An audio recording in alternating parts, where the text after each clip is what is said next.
దేవాది దేవుని సన్నిధానంలో జగద్రక్షకుడైన దేవాది దేవుని సన్నిధానంలో ఆరాధించగలిగే ధన్యతను భాగ్యాన్ని అత్యద్భుతమైన దేవుడు మనకు అనుగ్రహించున్నాడు. అందులో దేవుని ఎంతైనా స్తుతించే బద్దలు ఇస్తున్నాం. కొద్ది నిమిషాల ఆరాధన సహకారంగా గ్రంథము నుండి దానియేలు గ్రంథము 10వ అధ్యాయము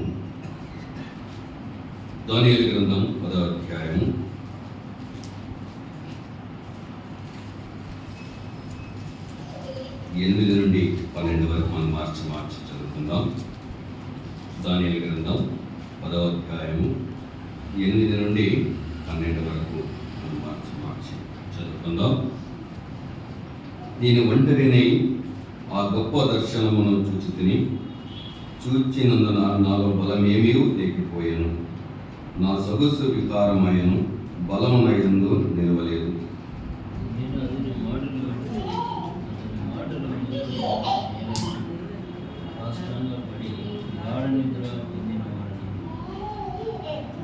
అప్పుడొకడు చేతితో నన్ను ముట్టి నా మోకాళ్ళు అరచేతులను నేల మోపి నన్ను నిలవబెట్టి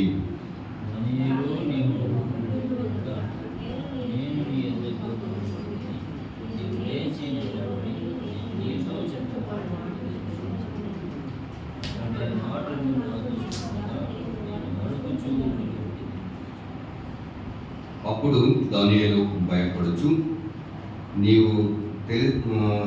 నీవు తెలుసుకునవలెనని నీ మనస్సు అప్పగించి దేవుని ఎదుట నీవు తగ్గించుకుని ఆ మొదటి దినము మొదలుకొని నీవు చెప్పిన మాటలు వినబడినవి కనుక నీ మాటలను బట్టి నేను వచ్చి తిని.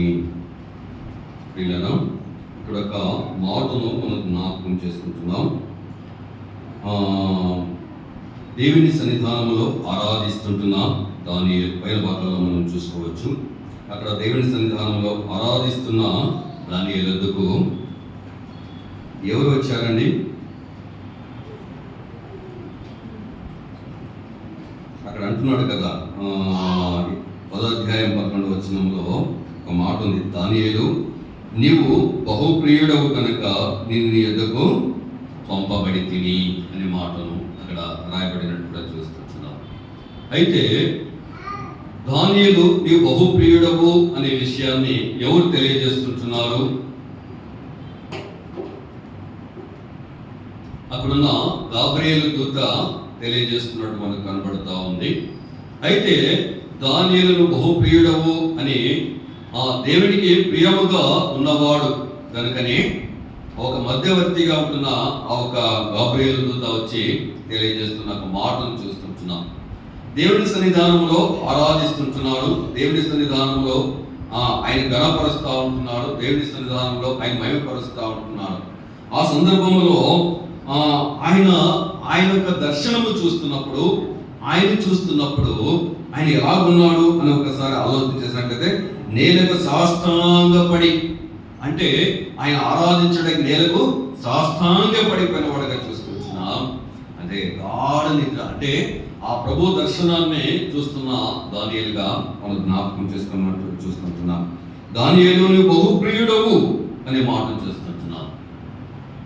అయితే దేవునికి ప్రియమైన కుమారుడు దానియేలుగా మనము జ్ఞాపకం చేసుకోవాల్సిన వారంగా ఉంటున్నాం. అయితే ఏ దేవుడైతే దానియేలు నువ్వు బహుప్రియుడవు అని తెలియజేసిస్తున్నాడో ఆ దేవాది దేవుడు ఎలాంటి వాడు అని ఒకసారి మనం ఆలోచన చేసినట్లయితే, అయితే దానియేలు ప్రియుడు అంటే ఆ ప్రియుడిని మెచ్చుకొనుచున్న ఆ ప్రియుడు ఎలాంటి వాడు, ఆ దేవాది దేవుడు ఎలాంటి వాడు అని ఒకసారి మనం ఆలోచన చేసినట్లయితే ఒక మాట చూస్తున్నాం. చూడండి, భారత రాసిన సువార్త 1వ అధ్యాయం 11వ వచనంలో ఒక మాట ఉంటున్నది. మరియు నీవు నా ప్రియ కుమారుడు నీ యొద్దకు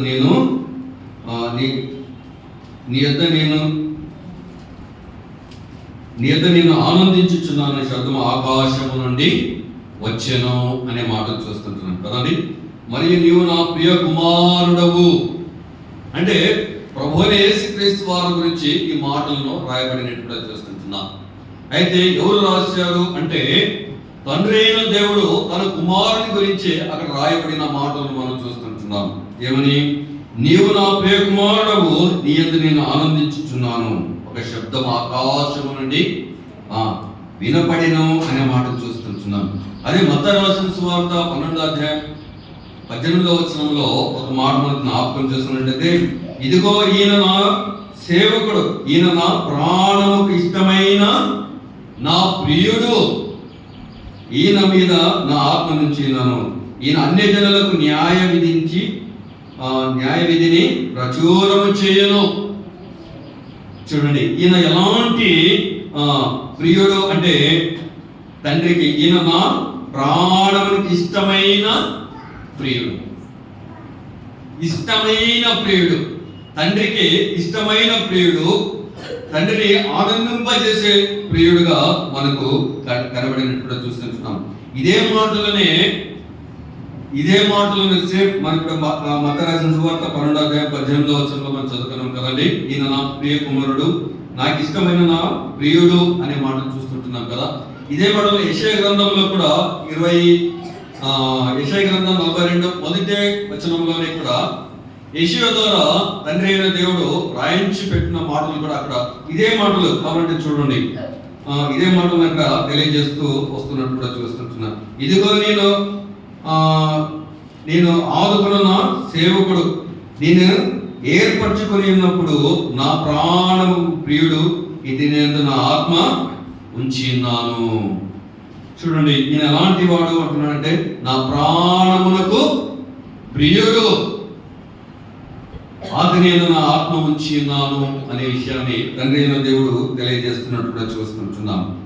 అయితే ఇక్కడ మనం జ్ఞాపకం చేసుకున్నట్లయితే అలాగే పరమగీతంలో ఒక మాట చూసుకుంటున్నాం కదండి. 1వ అధ్యాయం 13వ వచనంలో నా ప్రియుడు నా రమ్మునందు గోపరసమునందు సువాసన గలవాడు, అంటే తండ్రి రమ్మను ఆనుకున్న ప్రియుడు ప్రభువైన యేసుక్రీస్తు వారు ఎవరు అని ఒకసారి ఆలోచన చేసినట్లయితే, నా ప్రియుడు నా రమ్మును ఆనుకును గోపరసమునందు సువాసన కలిగిన వాడు, అంటే సువాసన కలిగిన వాడు, పరిశుద్ధత కలిగిన వాడు అని ఆ మాటలను తెలియజేస్తున్నట్టు చూస్తుంటున్నాం.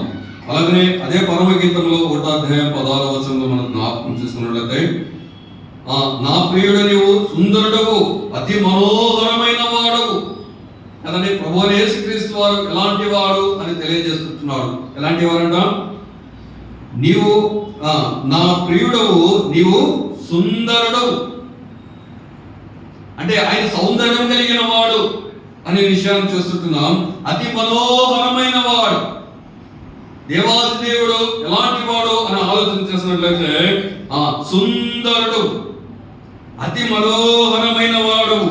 అదే పరమగీతంలో 5వ అధ్యాయం 10వ వచనంలో ఆలోచన చేసినట్లయితే, నా ప్రియుడు ధవళవర్ణుడు, ఆయన గురించి ఎంత చక్కటి మాటలు రాసి ఉంచాడు. ఆ ప్రియుడి గురించి ఎంత చక్కటి మాటలు రాయించి ఉంచాడో దయ గ్రంథాలు చూస్తుంటున్నాం కదండి. నా ప్రియుడు ధవళవర్ణుడు, రత్నవర్ణుడు, 10,000 మంది పురుషులలో అతని గుర్తింప వచ్చును. అయితే ధవళవర్ణుడు అంటే మెరిసేవాడు కదండి. ఆ మెరుపుని ఎవరు చూడలేరు కదండి. కోటి సూర్యులెక్కన తేజస్సు కలిగిన వాడు, స్వచ్ఛందమైన వాడు, అతి సొగసైన వాడు, ఆయన ముఖకాలి మెరిసేదిగా కనబడతా ఉంటున్నాడు. అలనాడు మోషే కూడా ఆయన చూడాలని అనుకున్నాడు, కానీ ఆయన చూడలేకపోయాడు. ఆయన కోటి సూర్యులెక్కన తేజస్సు కలిగిన వాడు, అది ప్రకాశమానమైన వాడు. అందుకే ఆ మాట తెలియజేస్తుంది. ధవళవర్ణుడు, నా ప్రియుడు ధవళవర్ణుడు అంటే అంత వర్ణము కలిగిన వాడు అనే మాట చూస్తున్నాడు. రత్నవర్ణుడు, ఆయన రత్నవర్ణుడుగా కనబడతా ఉంటున్నాడు. అయితే ధవళవర్ణుడు రత్నవర్ణుడైన ప్రభు 10,000 మందిలో ఆయన నిలబడినప్పుడు ఆయన ఈజీగా గుర్తుపట్టవచ్చంట. పురుషుల్లో అతని గుర్తుపట్టవచ్చును అనే విషయాన్ని తెలియజేస్తూ వచ్చినట్టు కూడా చూస్తుంటున్నాం. అదే పరమగీతంలో 5వ అధ్యాయం 16వ వచనంలో ఈ ప్రియుడు ఎలా ఉన్నాడు అని జ్ఞాపకం చేసుకున్నట్లయితే, అతని నోరు అతి మధురము, అతడు అతికాంక్షణీయుడు, ఇతడే నా ప్రియుడు, ఇతడే నా స్నేహితుడు కదండి. అతని నోరు అతి మధురం. ఇంకా ఆయన మాటలు జీవపు మాటలు, ఆయన మాటలు స్వస్థపరిచే మాటలు, ఆయన మాటలు భూమి ఆకాశాన్ని నిర్మించిన మాటలు, ఆయన మాటలు సమస్తము కలుగజేసే మాటలు, అతి మధురమైన మాటలు. అలాంటి ప్రియుడైన దేవాది దేవుడిగా మనం జ్ఞాపకం చేసుకుంటున్నాం. అతని నోరు అతి మధురం, అతడి అతికాంక్షణీయుడు. అంటే ఆయన చూస్తా ఉంటే చూడాలనిపిస్తూనే ఉంటుంది. ఇంకా మర్చిపోయారు. ఆ ప్రభువుని చూస్తే ఏది మనకు అవసరం లేదు కదండి.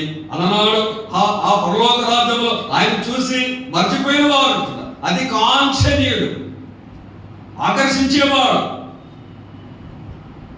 అతికాంక్ష, ఇతడే నా ప్రియుడు కదండి. ఆ ఒక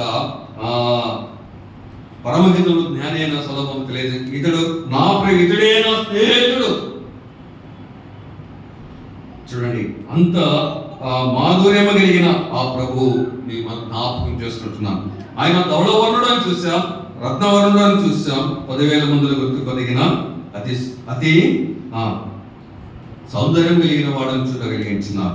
అయితే పైన భాగం మనం చూసినట్లయితే నీవు సుందరుడవు అనే మాట చూసాం కదండి.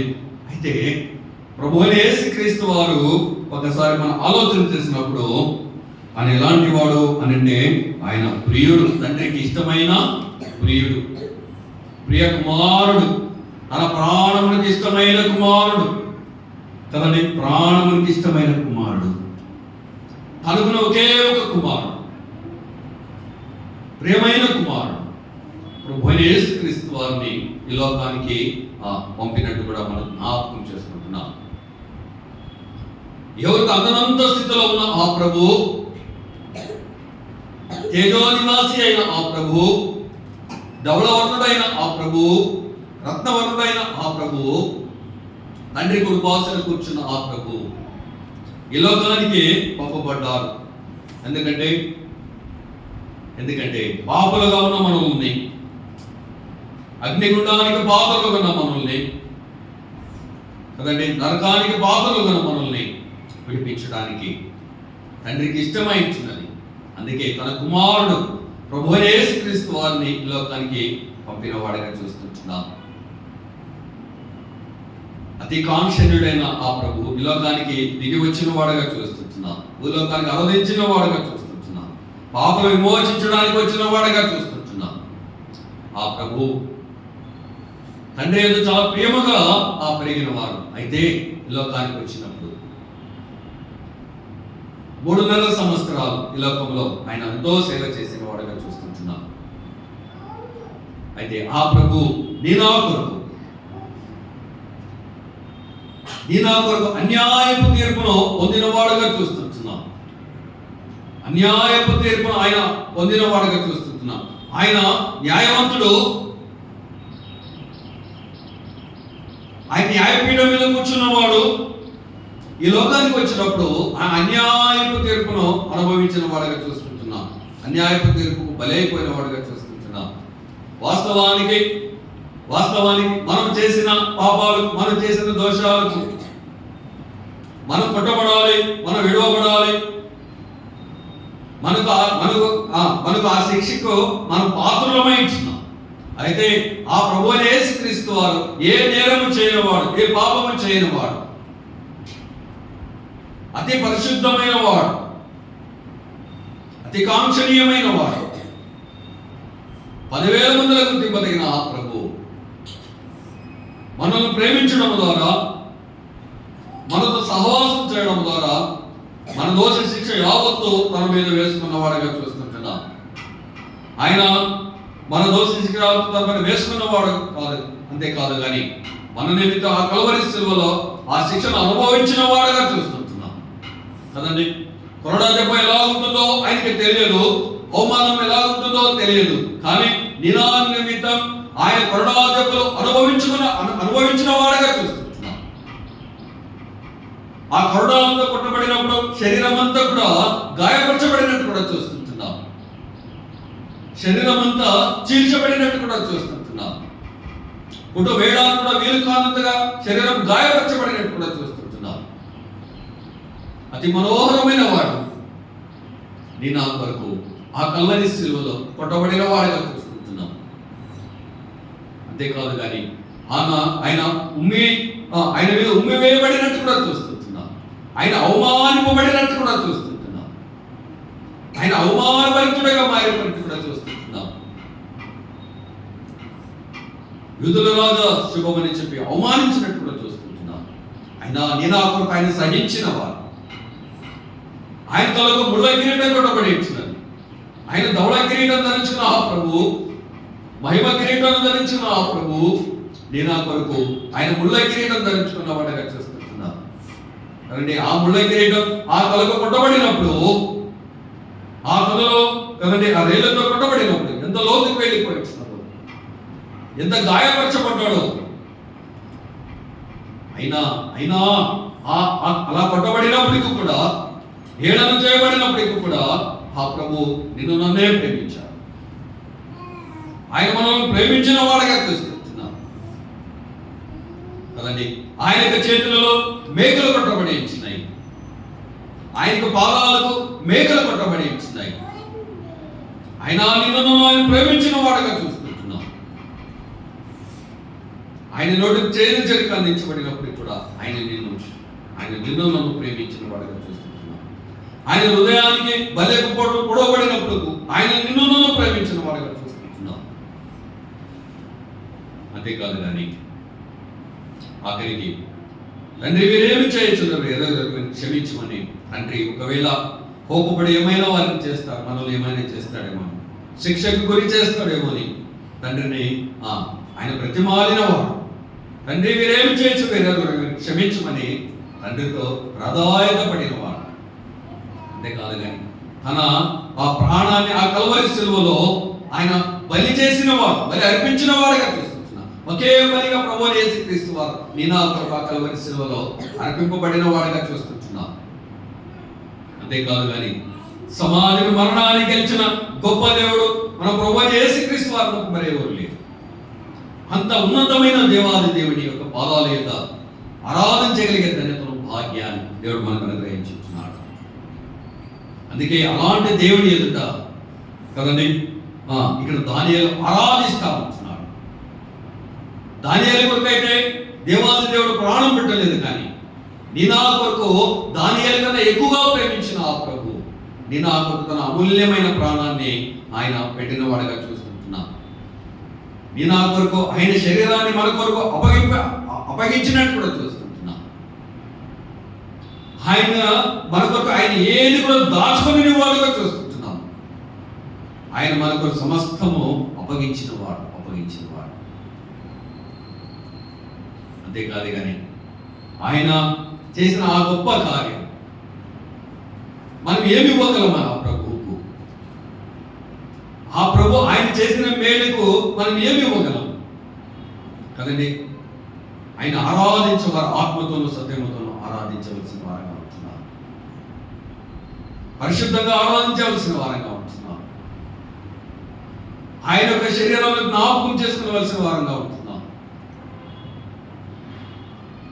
ఎప్పుడైతే ఆయనకు బల్లకు సాదృశ్యంగా ఉంటున్న రొట్టెని మనం వేస్తుంటున్నప్పుడు ప్రభువును మనం జ్ఞాపకం చేసుకోవాల్సిన వారంగా ఉంటున్నాం. ద్రాక్షరసాన్ని ఎప్పుడైతే మనం పుచ్చుకుంటున్నామో ఆయన రక్తాన్ని మనం జ్ఞాపకం చేసుకోవాల్సిన వారంగా ఉంటున్నాం. అంతేకాదు కానీ మనము యోగ్యులుగా ఉండి ఆయన యొక్క బలలో చేసి ఆయన బయలుపరచుదుము.